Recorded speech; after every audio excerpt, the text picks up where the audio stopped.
This is the before, and this is the after. You don't need to change your toilet until you see this video. The company that cleaned our pipes ruined the toilet, but we decided to try to restore it. First, we remove all the water from the toilet. I will do this with a special vacuum, but you can do it manually with cloths.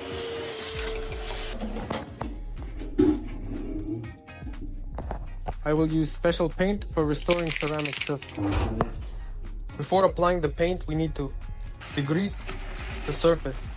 I used regular alcohol. So when our surface is dry and clean, we apply the first coat of paint. Wait 5 minutes and apply the second coat of paint.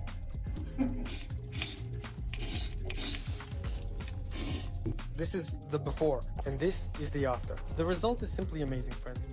Thank you all. Have a great day. Goodbye. Don't forget to subscribe to the channel.